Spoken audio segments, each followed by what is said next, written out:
Hey guys, it's Sam, and this is my December / mostly Christmas book haul. I have 15 books in this book haul, which is the most that I've probably had in years, possibly since like last year Christmas time, but I think this is more books than last year because some of these are also books that I bought myself, which I will get into.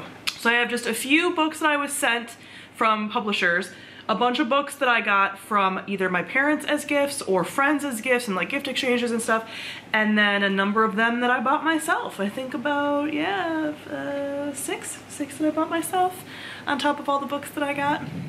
So let's get into it. As much as I'm like, oh my god, giant book haul, so many books, this really has made it so that every book that I want I now have on my shelf, on my TBR.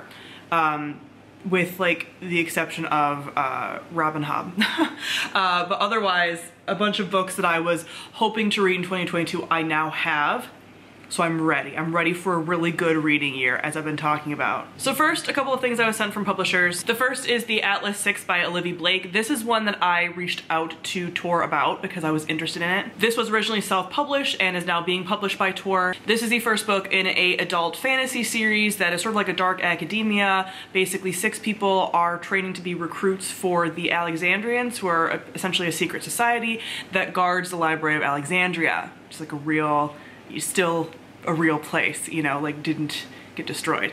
So I've heard pretty good things about this. I put this in my TikTok hyped books that I want to read video that I did earlier in the month, so I'm looking forward to this.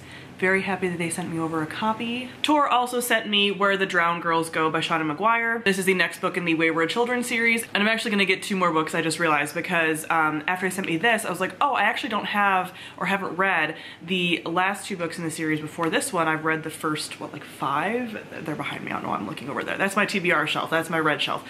But anyway, I've read like the first, I think, 5.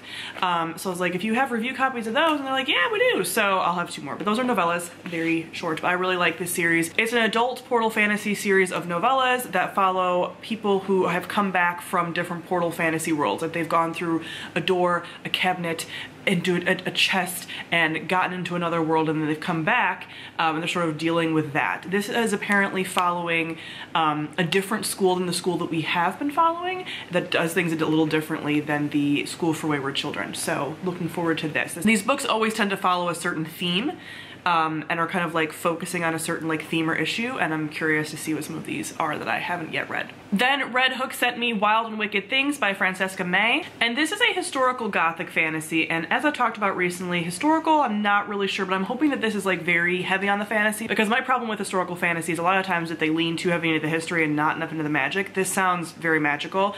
Taking place sort of seems like a Roaring Twenties kind of vibe on this place called Crow Island, where our main character is going for like an idyllic summer getaway and like parties and all that, and she discovers that her new neighbor is a witch, and there's like blood bargains and like dark magic and things like that. This almost, it doesn't say it on here, but it almost sounds like a sapphic magical Gatsby situation.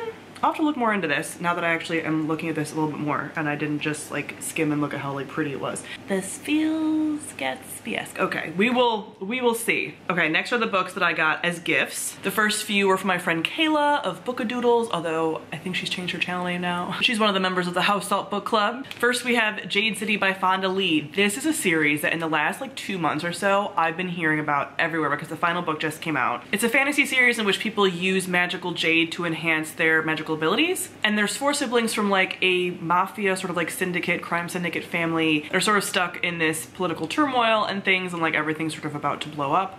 I don't know what to tell about the series, just everyone keeps talking about it, and the vibes of that sound so good, and I have yet to hear like a really bad thing about this. And then she helped me round out a number of series that I need to finish. She got me Empire of Gold by S.A. Chakraborty. This is the 3rd book in the Daevabad trilogy, and I have the second one I think she also got me, and she might have even got me the first one as like a gift, but I read the first one, probably have to reread it in 2022, but now I can read the whole thing, which is my goal. I want to finish up some series in 2022 again, get back on my like series, you know, focus. I'll talk about that more in videos coming up next month in January, but yeah, now I have it and I can read the whole series and not have years go by between books. And lastly, she also got me The Bronze Beasts by Rashmi. This is the 3rd and final book in the Gilded Wolves series. I can't wait to see what my nerdy trash children are doing. I haven't heard a ton about this. I've had a lot of people ask me if I'm reading it, and of course I am. I just hadn't gotten it yet until Kayla sent it to me.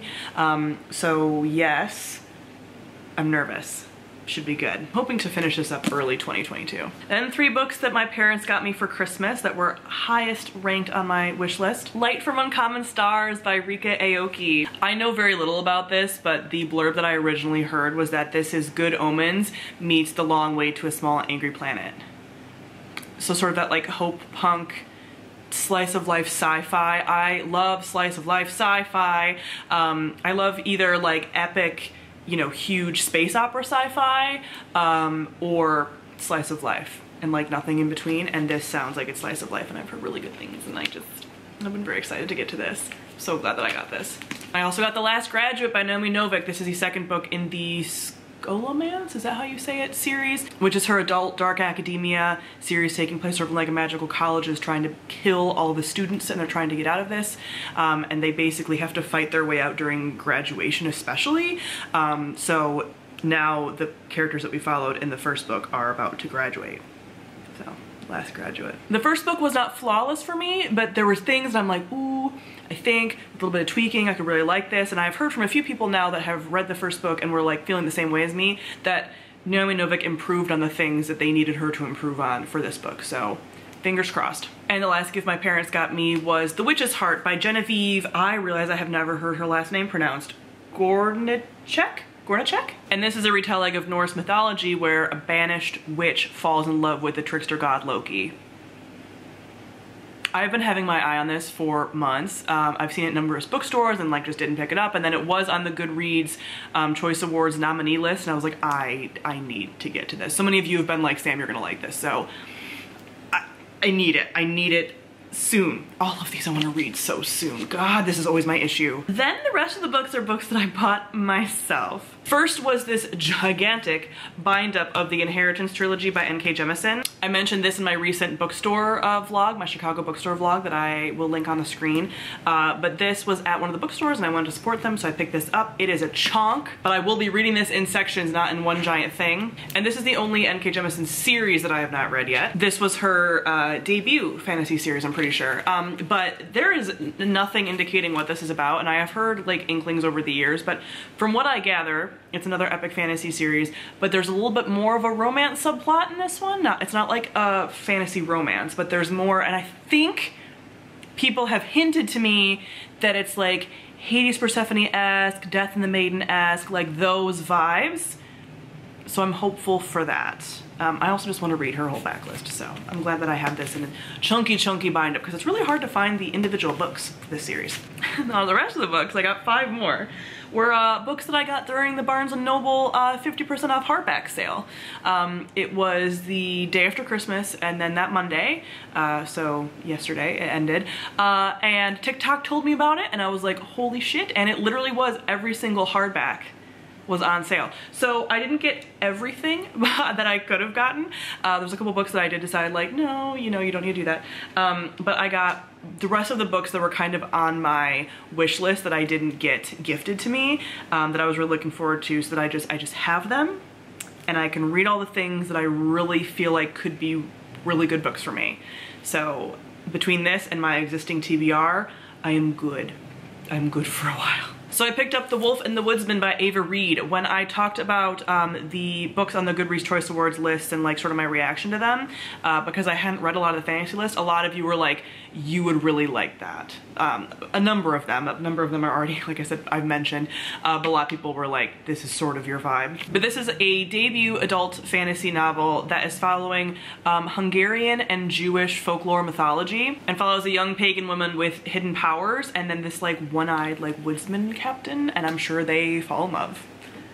I'm sure. It seems like it's gonna be good for me. Even the blurb says like for fans of like Naomi Novik and The Bear and the Nightingale, and I'm like, yes. And we have Ariadne by Jennifer Saint. This was another one that was on the Goodreads list, and this is a Ariadne retelling, the myth of Ariadne. I love any kind of mythic retelling. I mean, so many of these are like myth inspired. And she is doing more. Jennifer St. Is, are not in a series, these are all standalones, but she's also doing an Electra book coming out this year. So she's kind of like another Madeline Miller, you know? This was in the actual like literary fiction section of my Barnes & Noble, so I feel like it leans a little bit more of that than necessarily like super fantasy, but I've heard, again, good things. Not too long. I think I'll like it. Then I picked up Iron Widow by Shirin J. Zhao, and this is one that I've been seeing everywhere, and the little inklings that I've heard about it, because I've heard very little about the actual plot, is that apparently like mechs being run by polyamorous love, and I think this is young adult. I am intrigued. So that is why I wanted to pick this one up, because a lot of people have been talking about this, like, and really, really good things. So hope I love it. Then She Who Became the Sun by Shelley Parker Chan, another one that I've been hearing everyone talk about. I think this is going to be either like a duology or a series. It's adult fantasy, sort of like historical fantasy, but a woman takes on her brother's identity after he dies, even though she's like sort of like fated or prophesied to die, in order to like train as a novice and like become a warrior. But I've also heard that it's sapphic, so I've heard very good things about this. Again, what I like about a lot of these is that I don't know a ton, I just know vibes, and I like going in on vibes only and not knowing much about the plot, actually. That's when I tend to like books the most. And the last book that I picked up myself was The Burning God by R.F. Kuang, so now I have the entire Poppy War trilogy. So I've read the first book, I owned the second book, and I now have this third book so that I can, again, binge the rest of the series and not put them off for so long, because I meant to read the second book in 2021 and then I didn't, much like the David Odd series. So now I have no excuse. They're on my shelf, I just binge through them. So yeah, that is it for all the books that I got in December. I am very excited for every single one of them, and I'm looking at my TBR shelf right now and just like, I don't know how I'm gonna pick what to read, to be honest. I'm gonna actually try to read a lot of these just because like I'm so excited about them with just having gotten them. But there's so many books that I'm so excited about, and I just wanna have a good reading year. I just wanna have a good reading year and just read like a lot of really, really good books, and I think a lot of these will be really, really good. But as you know, all my videos talking about goals and everything will be coming up in the coming weeks. So comment below, let me know if you've read any of these books and what you thought of them. I know a lot of you have read many of these, and also what you got for the holidays, for December, whatever you picked up. Thank you all for watching, and I'll see all of you guys soon. Bye.